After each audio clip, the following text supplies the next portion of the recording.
Ações baratas, mas com fundamentos sólidos, com potencial de gerar valor no longo prazo. É isso que você quer? Eu aposto que é isso. Até eu que sou mais bobinho quero isso também, é esse tipo de empresa que eu estou buscando. Então já deixa o like aqui no vídeo, se inscreve no canal e se prepara, porque hoje a gente vai falar aqui sobre duas ações do setor elétrico que podem ter exatamente essas características e que Nossa Senhora dos Dividendos ilumine o seu home broker com boas oportunidades, afaste você da tentação de ficar criando conta em tudo que termina ou começa com bet, né? Essas casas de aposta.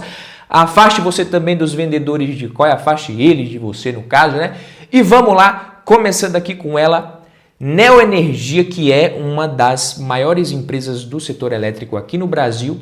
Ela é controlada pela Iberdrola, que é uma empresa espanhola desse setor, que tem muito destaque a nível global. É uma companhia totalmente integrada, e aí você pode me perguntar, Badu, o que é uma empresa integrada do setor elétrico? É uma empresa que atua em todos os segmentos, então ela atua em distribuição de energia, em geração também hídrica e eólica e em transmissão, né? Principalmente nas áreas onde ela já faz a distribuição. Então, o fato dela ser integrada traz mais diversificação e diminui o risco das operações ali. Então, é um setor naturalmente defensivo, o setor elétrico. Então, você vai ter aqui empresas um pouco mais seguras, um pouco mais arriscadas, mas naturalmente já é um setor defensivo. Então, você pega uma empresa um pouquinho mais apimentada do setor elétrico, ela é bem mais segura, por exemplo, do que uma empresa de commodities altamente cíclica. E por falar em defensividade, o que vem chamando a atenção, no caso aqui da Neoenergia, é a atuação dela no segmento de transmissão, que está aumentando, deve aumentar nos próximos anos.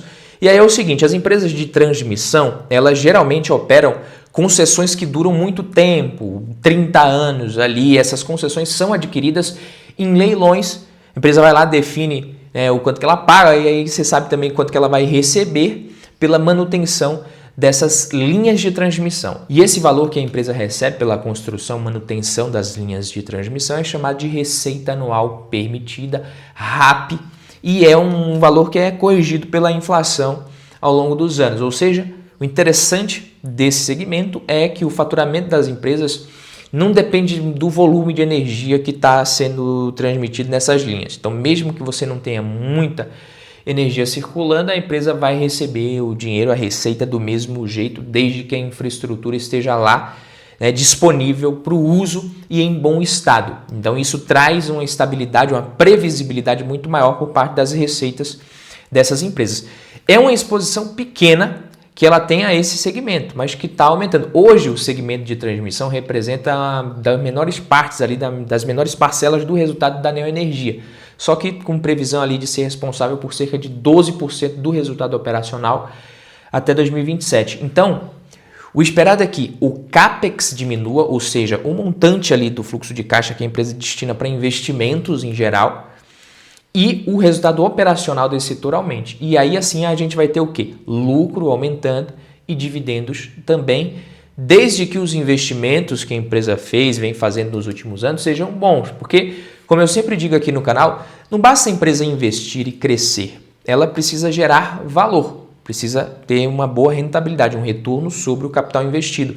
Às vezes a empresa está crescendo, está se expandindo e investindo bastante, mas o retorno está sendo ruim, às vezes menor do que o custo de capital, e às vezes até um retorno menor do que a taxa mínima de atratividade, ou seja, é melhor você deixar o dinheiro na renda fixa. Então é melhor a empresa não crescer nesses casos. Então tem que ficar de olho se a Neoenergia vai conseguir fazer justamente isso, gerar valor. Então, um tempo atrás, a empresa andou vacilando nisso, você vê aqui o ROI, o retorno sobre o patrimônio líquido da empresa. Se olhar o histórico do ROI da Neoenergia, você vai ver que até 2017 era pífio, né? Um péssimo negócio. Tivemos aqui várias coisas que aconteceram para que a empresa tivesse essa mudança de rumo. Você olha aqui no histórico da empresa, o que a gente tem? Em 2017, quando você vê justamente aquele gráfico invertendo ali, você tem a incorporação da Neoenergia Electro. E aqui mais para trás, um pouquinho em 2025, concluída a operação de compra pela Neoenergia da participação que a Iberdrola detinha da Neoenergia Coelba e Neoenergia Cosern de 8,5% e 7,01%, respectivamente. Mas, basicamente, Nesse período aqui a gente teve algumas mudanças de rumo acontecendo na empresa e por isso essa rentabilidade melhorando. Então hoje a empresa está bem diferente, focando muito mais em rentabilidade, em retorno, tanto que em 2023 o Fundo Soberano de Singapura, o GIC, comprou 15% das receitas da Neoenergia nesse segmento de transmissão e pagou inclusive um EV/EBITDA maior que o da empresa. Você olha o EV/EBITDA aqui da Neoenergia, qual que é? O EV/EBITDA é um indicador para você analisar o preço, comparar com outras empresas do setor, que ele desconsidera o efeito de impostos, depreciação, amortização, alguns efeitos tributários que variam de país para país que podem acabar impactando o lucro líquido. E aqui você vê que a empresa ela vem sendo negociada até com múltiplos atrativos, um PVP abaixo de 1, 0,73, P sobre L também baixo, payout baixo, que significa que ela tem margem para aumentar o pagamento de dividendos, mas a empresa ali, o Fundo Soberano de Singapura, pagou um múltiplo bem maior do que esse aqui, do que esse EV/EBITDA, para comprar aquela parcela. É claro que pode ser que o negócio de transmissão da empresa tenha maior valor, realmente é mais seguro, então é natural isso daqui. Mas isso é um indicativo de que esses investimentos não estão sendo tão ruins, senão esse fundo talvez não investiria. Isso ajudou também a reduzir um pouco a alavancagem, diminui essa preocupação com relação ao retorno sobre o capital por parte do mercado em relação à empresa, até porque nos últimos anos a empresa vem mantendo uma política de investimentos bem robusta, investiu quase 52 bilhões de reais com o objetivo de expandir as suas operações ali em transmissão, distribuição também, então vem investindo massivamente e isso obviamente acabou tendo um peso no endividamento da empresa, né, que começa a ficar alto, endividamento aumentando, você olha aqui a dívida líquida em relação ao EBITDA na casa de 3,3 vezes, voltou a aumentar um pouquinho, está abaixo da média ainda, mas nada se comparado aqui ao que a gente tinha em 2015, 16, 17, mas não é um endividamento baixo, só que é um endividamento considerado controlado, gerenciável, até porque com o fim desse ciclo de investimentos, em transmissão, principalmente que a empresa vem fazendo, e com a entrada também em operação de outros projetos, ela vai começar a aumentar esse EBITDA e diminuir o endividamento. Então esse indicador ele vai melhorar nas duas pontas, tá? Isso deve começar já em 2025 com dividendos aumentando, inclusive aumentando o payout, e a gente percebe que a empresa ela já vem aumentando os dividendos nos últimos anos. O dividendo aqui saiu da casa de 11 centavos para 47 centavos em 2018. Hoje, né, em 2023, a gente teve um pagamento de R$ 1,16 por ação.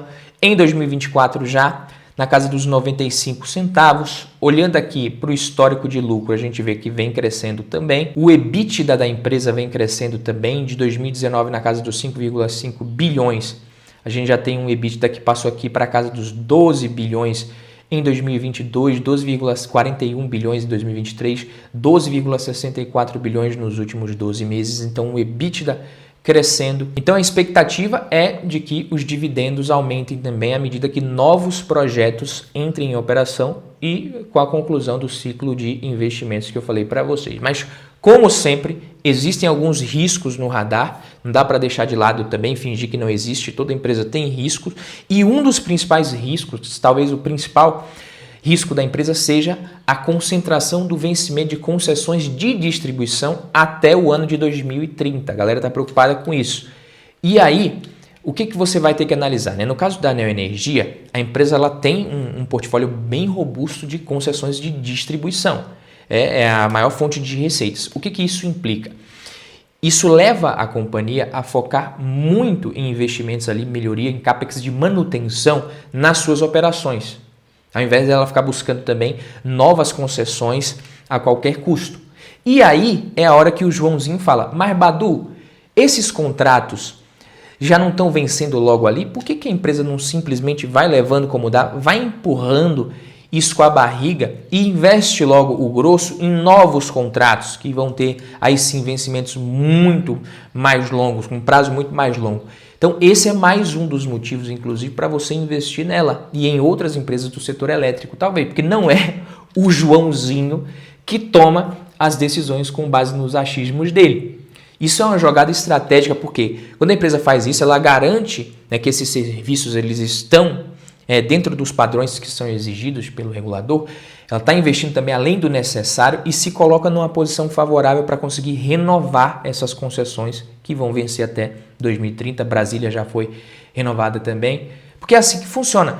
Se a empresa ela mantiver o ritmo de investimentos acima da depreciação, significa que ela está melhorando a infraestrutura de forma constante. É como se isso ali falasse, se o governo decidir um dia não renovar essa concessão, ele vai ter que pagar uma grana ainda para indenizar a companhia pela base de remuneração regulatória, que basicamente são os ativos que ela investiu além do que precisava nessa rede. Então isso torna a troca de operador menos interessante para o governo. E aí, nesses casos, as renovações ali por mais de 30 anos, quando você tem o vencimento chegando ali perto do prazo, tende a ser o melhor caminho para ambos os lados, para a empresa e para o governo. Ou seja, meus amigos, o risco de não renovar essas concessões, ele existe, mas a empresa está usando as cartas que ela tem ali do jeito certo para mitigar esse risco. Então, eu acredito que essas renovações vão acabar destravando o valor dessas ações quando isso acontecer, até porque se o regulador quiser trocar de concessionário ou assumir a bucha, ele vai ter que abrir muito o bolso e o governo nenhum quer fazer isso. E como esse é um dos principais riscos da empresa, um dos principais gatilhos ou às vezes âncoras que seguram ali o preço das ações, à medida que essas renovações forem acontecendo, eu acredito que isso possa destravar valor. Resumindo, é uma empresa que parece estar precificada como estatal ainda aqui, para o setor negociada por múltiplos interessantes. Você vê um P sobre L na casa de 5,17, PVP 0,73, um dividend yield de 5%, mesmo com um payout na casa aqui dos 31,5%. Você olha aqui, na comparação do setor aqui do investidor 10, no filtro aqui de comparação, ela é a primeira. Um P sobre L que é o mais atrativo nesse momento, um PVP também. Então, você comparando aqui com outras empresas do setor, como o CPFL, Equatorial, CEMIG, Eletrobras, Engie, Copel, Energisa, Transmissão Paulista, várias empresas do setor aqui, aparentemente a mais interessante de acordo com esses indicadores. É claro que não é só isso aqui que você vai analisar e levar em consideração para tomar as suas decisões, mas é uma empresa que não depende tanto de crescimento ou de ganhos de eficiência para gerar valor, para gerar retorno. Então, uma ação assim, você só precisa comprar pelo preço certo, né, meus queridos amigos? E se você quiser ter acesso ao nosso preço teto das melhores ações e fundos imobiliários da Bolsa de Valores, além de relatórios completos, conteúdos exclusivos, acompanhamento constante dos ativos, Neoenergia está na nossa lista. Inclusive, esse plano